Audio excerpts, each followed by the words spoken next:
Hey everyone! Thanks for joining us for the next session of our Spotlight on GitHub Advanced Security series. My name is Anna.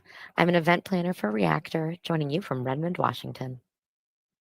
Before we start, I do have some quick housekeeping. Please take a moment to read our code of conduct. We seek to provide a respectful environment for both our audience and presenters. While we absolutely encourage engagement in the chat, we ask that you please be mindful of your commentary, remain professional and on topic. Keep an eye on that chat. We'll be dropping helpful links and checking for questions for our presenters to answer. Our session is being recorded. It will be available to view on demand right here on the Microsoft Reactor channel. With that, I'd love to turn it over to our speakers for today. Lupita and Patrick, thanks so much for joining. Awesome. Welcome everybody to another series for gas specifically. My name is Lupita Caraves, and with me I have Patrick. Well, I'll let him introduce himself. Nice to meet you all. I'm Patrick, and I work on developer tooling at Microsoft. Awesome. So just to kind of set the stage for what we're hoping to give you all today is a little bit of insight on how to fix your most critical code risk faster with AI. We're talking code to cloud. So before we get started, I always like to just kind of give a little bit more insight on my background, my experience in the AppSec space, and what I've seen and what has helped developers kind of bridge that gap from being in their development silo to ensuring that they have everything they need to succeed, to ensure that security is in line with policy and compliance. So I always start with, back in my day, I was a software developer, right? And we didn't have some of these cool tools like Copilot or any sort of assistance in remediation. And I always like to kind of point that out because it gives you some insight on kind of where I started and then why I'm at GitHub, and then how we're collaborating with Microsoft to kind of bridge everything together from the experience of developing the code to actually seeing it live in production and making sure everything is secure from end to end. What we're going to start with is just the state of the state, like where we're at with this AI era, where we're going, and then the solution that we have to help you bridge some of those gaps we're seeing. So I'm going to start with a couple of slides. We do like to make these as interactive as possible, so feel free to any questions or comments. We're assuming that most folks online today have some familiarity with what GAS is. So that's the GitHub Advanced Security Suite. We're talking code security specifically for this session. And then also have some insight on what Microsoft Defender is. So let's go ahead and begin with the session. So we all know that the agentic AI future is here. It is now. So what does that mean, right? We're seeing that AI is pretty much having an impact on every role, every process, every tool. And with that comes a bit of a challenge, right? I think when we look at what we've seen in the last several months is in the beginning, like most folks used to just like Google things or go to Stack Overflow, copy and paste without really having a whole lot of context of what was being injected into their applications. And then when AI boomed, you had folks then just copying and pasting into like a ChatGPT. But I always joke and say, we got to be careful with that, right? You don't want to leak your IP. So being conscious of the tools that you use to help you develop code with AI securely is important and key. And so the beginning phase of this whole era has strictly been around just like a human asking AI, getting suggestions. And now we're seeing that pair programming dynamic change where they're able to ask questions and AI is answering. And the future of where we're going is humans and AI collaborating, right? So at some point, you're going to want to have a control plane to have visibility over everything. But before that, let's talk a little bit about what more code means. So as we think about the speed of development, we see that oftentimes the more code you write doesn't necessarily tie into the amount of work that's being done. I think that's just like 20% of developers day to day, right? But the other 80% goes into the planning, the securing, the governance, maintaining, integrating, and that's really where the complexity is. And so while we're seeing an acceleration of code, that surface area of attack is increasing. And so then comes, well, the real problem. Our attackers don't live in silos, so they're using AI as well, right? And so our defenses can't live in silos either. We have to have something in place natively to stay up to speed. So we must think securing code to cloud, right? AppSec must contain everything from end to security. And what we're seeing though is because of those AI native threats becoming more relevant, our AI native defenses have to be a part of our process without having to think about it. We want to show the vision of securing by default, right? From the start. I always say that the industry doesn't have a detection problem, it has a remediation problem, right? Despite like all the tools being so much more accurate, we still see so many alerts and customers struggle to identify like the best way to prioritize. Like, where should we do remediation? What is the highest ROI in terms of risk reduction? And that can be a little bit difficult in pinpointing what's most critical to the business, right? I work with customers that have, hundreds and thousands of repos, and the CTO wants productivity, the CISO wants risk prevention and reduction, but there's only so much time that a developer has to actually work on these things. So then we get the question, is accelerated development and secure coding a trade-off? Well, no, we want to secure by default. So how do we do that? How do we solve this code security problem? We know that the key challenges are a lot of alert fatigue, right? With no real risk signals. It's always like, well, this, is not actually being deployed. It's an internal process, or maybe it will be deployed, but we don't really know. We don't know if this repo is tied to the application that's in production. There's a lot of nuances, right? And sometimes security alerts can be expensive to resolve, and there's no guidance for the developers. So in comes our game-changing solution. We want to help both security and development come together to find the best way to attack some of these problems. And what we've seen is that the best proxy for customers to identify where the risk lies is to just understand, is it running in production? Is it critical? Is it internet facing? Is it exploitable, right? So those are kind of like the key points that we're going to highlight today and how you'll be able to do that. How are we going to do that? With conjunction of Microsoft Defender, along with our new automation remediation with Agentic AI. The solutions and suggestions are going to be right within the scope of where developers are. I always say, beyond the alert fatigue, there's also the context switching. People don't want to have to learn new tools, flip and flop into other solutions. They want a one-stop shop, a control plane, a place to see it all. So in comes the opportunity for you to see what we've put together to combine our GitHub Advanced Security solution along with Microsoft Defender to help simplify that. Awesome. So I'm going to put on the hat as if I was the security admin. And right away, where we're looking at is I'm in Microsoft Defender for Cloud. So as a security admin, there's a lot of assets and resources that we need to go protect. But how do we go and start to prioritize some of this? So what I can go into is essentially attack path analysis, so I can think like an attacker. So let's go there first. So when I'm pulling up the attack path analysis, I'll still see that there's a ton of different risks that I need to work through. So what should I use to essentially go and prioritize some of this? So if we go into add filter here and we go into risk factors, this is where I essentially can go and click on internet exposure and then sensitive data right here. Okay, once I hit this, it essentially starts to filter some of this list. And now this is the most important vulnerabilities or risks that I would love to share with the developer team. So let's go a little bit deeper and think like an attacker. So under this store admin, let's take a look how an attacker could break into this. So I think as you can see, it's exposed to the internet. Then when we start going through the stored admin service, we realize this is where it can hit the container.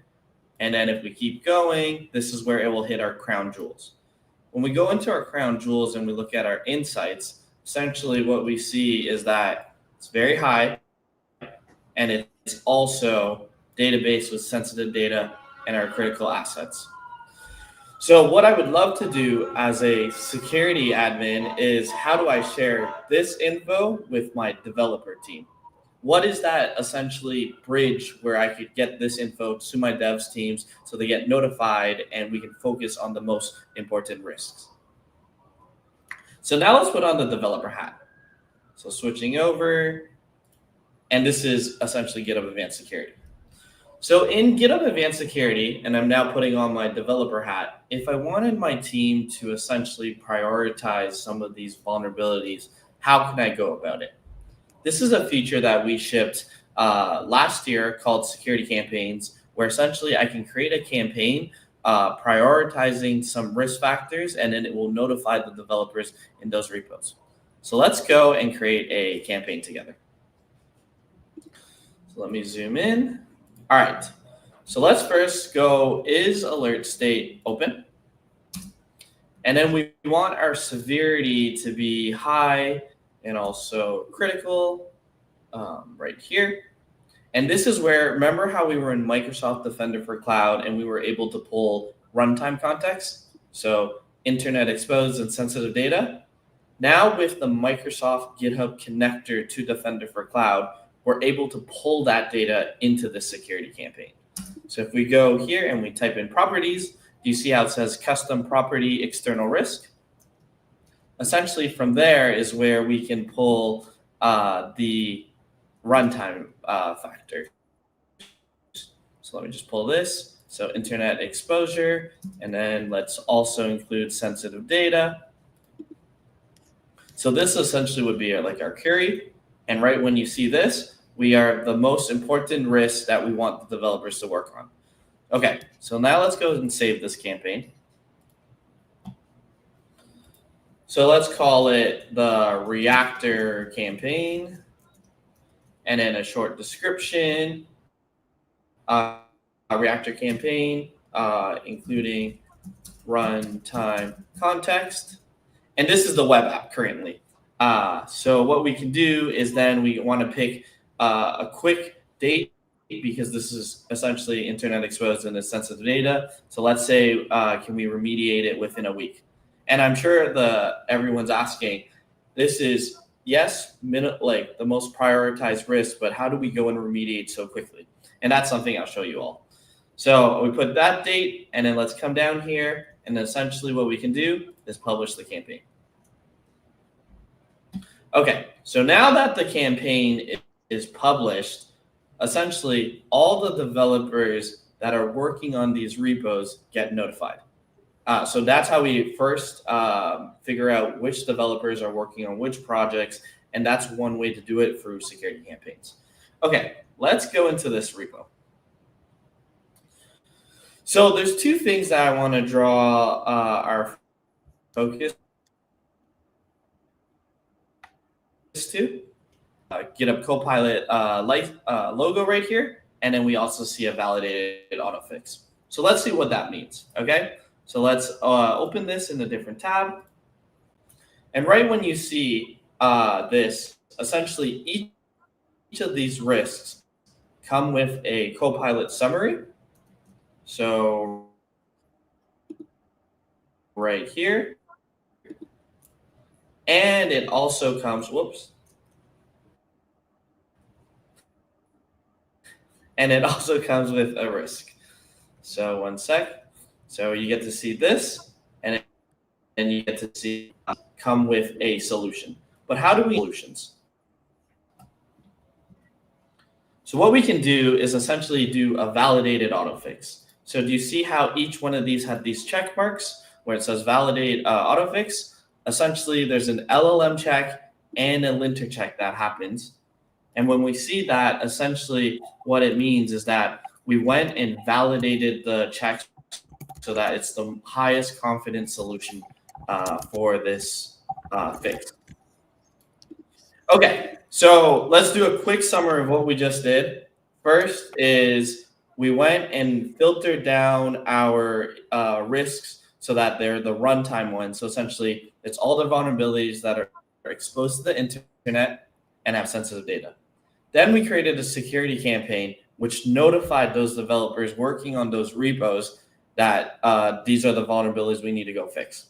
Then what I just showed was the fix actually came with each one of these vulnerabilities. And then we also checked the validated Autofix, which ran a linter check and a LLM check. So now we have all of that. What's the next step? We should start to commit these changes so that we can remediate. But sometimes what you'll have is multiple different fixes on different repos. So how do we think through some of this? This is where the last part in this agentic world, we essentially can select all of them and then assign to Copilot. Copilot will look at each one of these fixes and think about it as a multi-fix solution. So making sure that they do the right piece at the right time and then do the remediation. So let's go and check on one of the pull requests that it just created. So right here, okay? So the first thing we see is that it's looking at all the different fixes that we needed to go and drive, which is great. Let's go and look at the session that they actually worked on. So we get to even see the work that essentially the agent worked on. One sec, let me just pull the right pull request right here. Let's take a look at this one. Okay, so essentially it has all the different fixes that we needed to do. So what we want to see is the work that it's done. Okay. And then when you start to see here, it's inspecting the projects, it's ensuring that we're making sure that they start to run. And then the fixes start to happen for each one of them. So once this is done, we can continue to like collaborate with the pull request. So if we wanted to add a little bit more info, and then we can hit ready for review so we can chat through it. And then once we're good to go, we can commit. So what we just did was take all the different fixes, pulled it together, and then remediated at once. And just like that, we were able to do some agentic remediation with agentic workflow. I'll pass it back to Lupita. Awesome. So, I mean, as you guys can see, it's a pretty simple setup, right? The whole key is how do we make the developers' lives easier and the security folks' lives easier? And what we've shown today is just the full prioritization or remediation automation. That's a lot to say in one word, but remediation automation is the key, right? We're building also a virtual registry to further connect code to production with some of our favorite app tools. So today you're seeing, GitHub Advanced Security with MDC, but we're also incorporating other components as well. I think from just what we've gathered today, the big takeaway is that we want to help you all secure by default in order to keep both the CISO and the CTO happy, being able to be productive in ensuring risk reduction and risk prevention. So there's no need for a trade-off. And I know that was kind of a short stemmed kind of version of what you can do with this new connection. But I know there were some folks that had some questions regarding, what is gas or what are some of the pillars in there? And so since we have some time, we're happy to go into those details.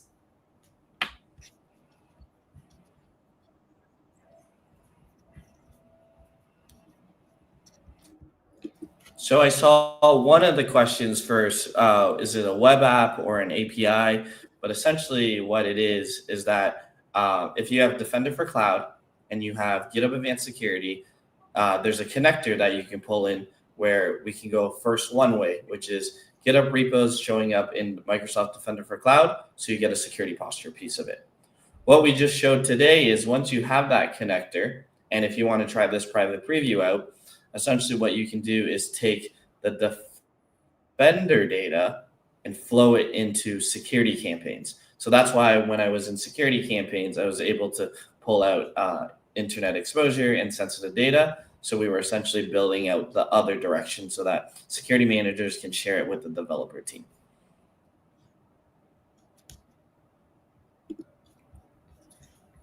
And I think the other question that came up was surrounding Copilot and whether this would work with a different solution.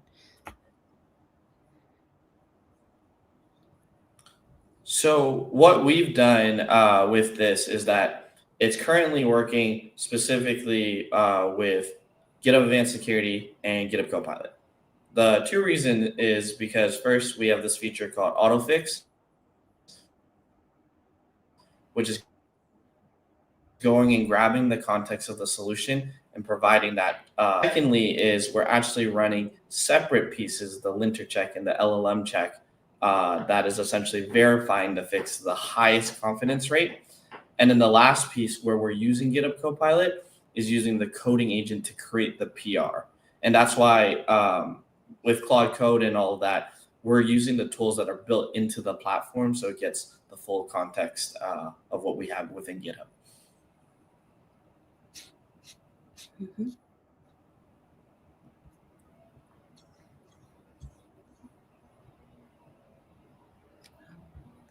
I'm checking to see if there's any other questions. Just by like a show of folks on the line, how many of you are using GitHub Advanced Security today? You just pop in the chat and say aye.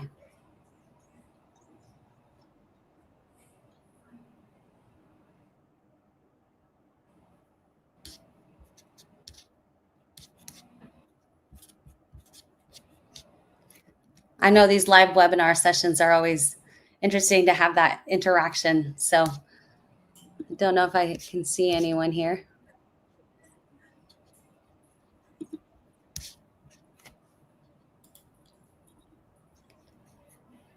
Got it. Okay, so let's take a step back. For those of you who are new and don't quite have a clear understanding of what GitHub Advanced Security is a suite of products that here at GitHub have incorporated to embed a series of tests within the development process. So when we think about application security, there's typically three pillars. One, the code piece. That's helping you answer, is my code secure? The code you're writing and or now the code that AI is writing. It gives you context of the line, the source, where in your repos you have to go in and fix those findings. And what's happening there is what is called static analysis. So it's a white box test. We're going through and we're analyzing, building sort of an interpretation of your application. Think of it as like a tree, is my favorite way of showing it. Anytime data comes in, it goes through. And what we're analyzing is data flow, control flow, and semantic analysis. We're identifying at the end of the execution point, is this a risk? And flagging it as a point where remediation needs to occur. Oftentimes, a lot of solutions will just kind of like fill your queues with a ton of noise. They'll say there's a flaw here, there's a flaw down here, there's a flaw over here. But what you really want to understand is where in your code is the best fixed location. So our engine is called CodeQL. It does an analysis that's far more accurate than what we've seen in other solutions. I opened up this session saying I came from that world where I was developing a static engine. And mathematically speaking, there's no right answer, right? It basically is an NP complete problem. So what that means is that no two algorithms are the same. So every sort of engine has its own way of identifying that risk. And what that does is it gives you what is known as a CWE, a potential weakness. CWE stands for the Common Weakness Enumeration. It assesses for things like OWASP 10, SANSOP 25, and beyond. And so when a developer receives that information, it's just a list of items they have to fix. Again, they're potential weaknesses. So they're not actually proven to be vulnerabilities until maybe they are in production and you have like an ethical hacker come in and validate that those are real.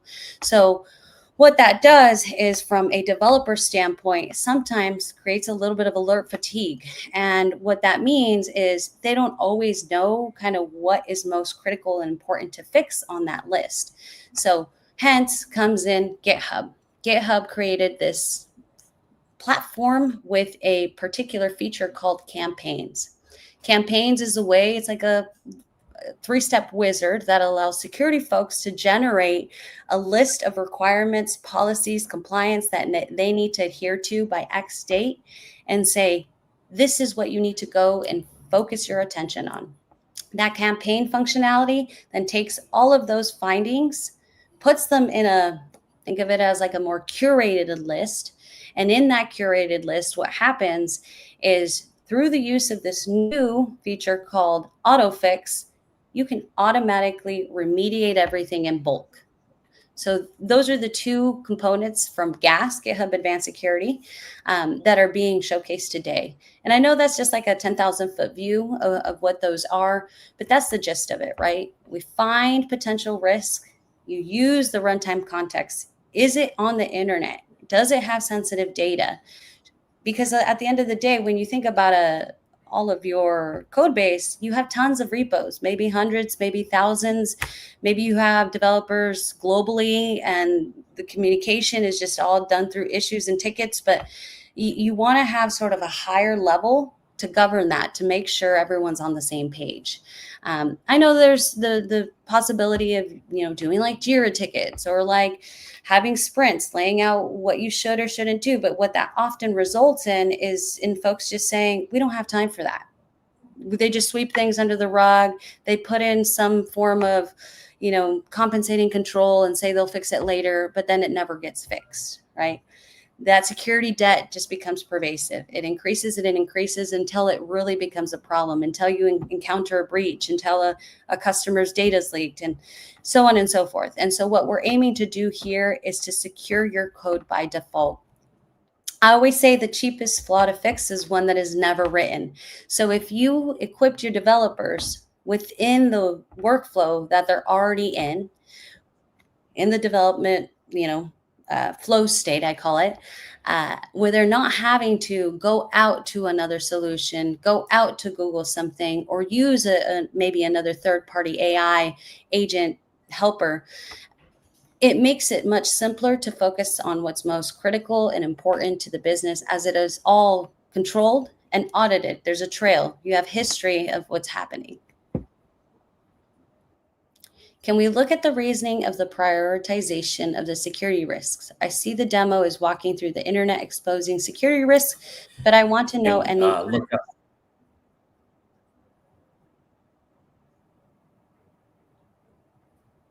So one way that we can look into it, so if I just pull it up again, right here.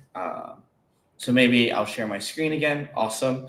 And we go under properties, external risks. This is currently the ones that we pulled into GitHub Advanced Security with the connection point. So critical resource, internet exposure, lateral movement, and sensitive data. But what we're working on is looking at like the different other areas. So if we go into Defender for Cloud, I can just share the risk factors again. So right here, these are the other pieces that we can pull in. So weak authorization, vulnerabilities, plain text keys, lateral movements, reachable vulnerabilities, and critical resource. I think would love to know other pieces that we want to pull in terms of runtime context, because we're able to use security campaigns to map it back to the code. And that's why that integration was important. And then I think the second piece I would love to hear from the audience is, are these the two pain points right now when we bring a security team together and a developer team together? Is it the prioritization of signals because there's so many different signals? And then secondly, when it comes to remediation, is it a trade-off? Are there other problems that we're looking at? And that's why with this solution, we tried to pull agentic workflows and runtime context together.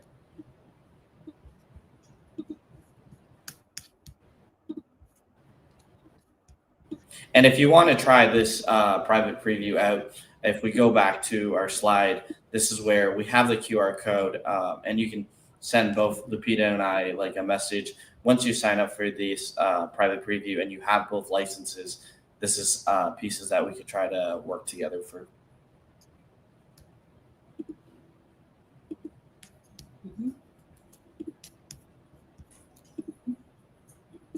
Let me present out that screen again so you guys. Any other questions from the group? Mm-hmm.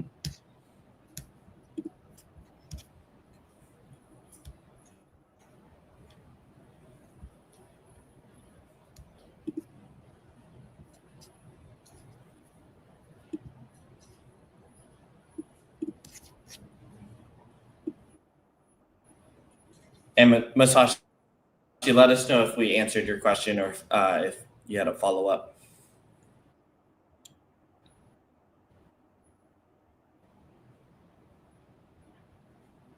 Let's see. Are we able to see the comments or more importantly, responses thereto when we come back to watch the sessions later?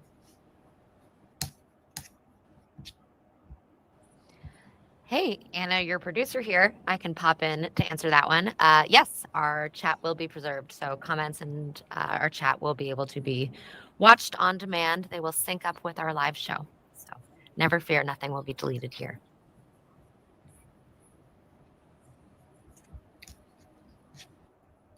Awesome.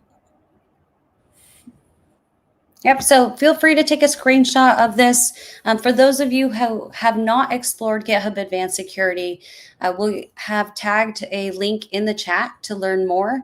And we also regularly have more of these sessions where we go into the details of each product specifically.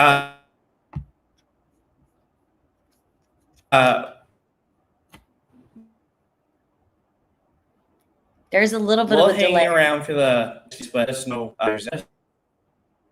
the fix that is provided for each of these risks. But a lot of the automation can push the process forward.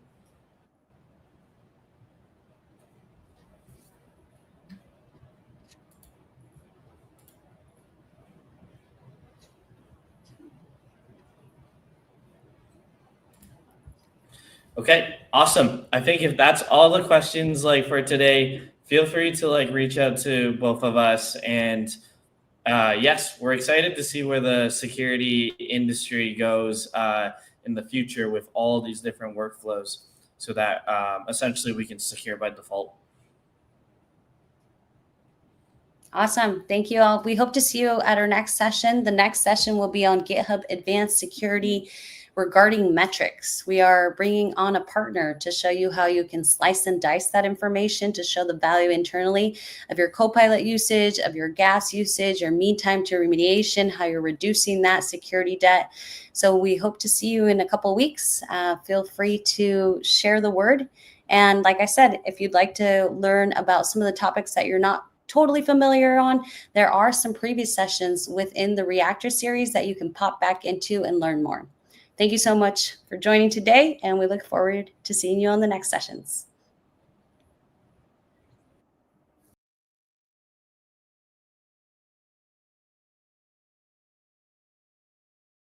Thank you all for joining, and thank you to our speakers.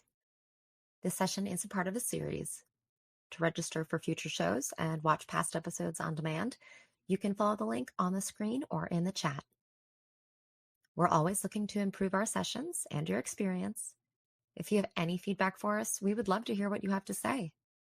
You can find that link on the screen or in the chat. We'll see you at the next one. Thank you all.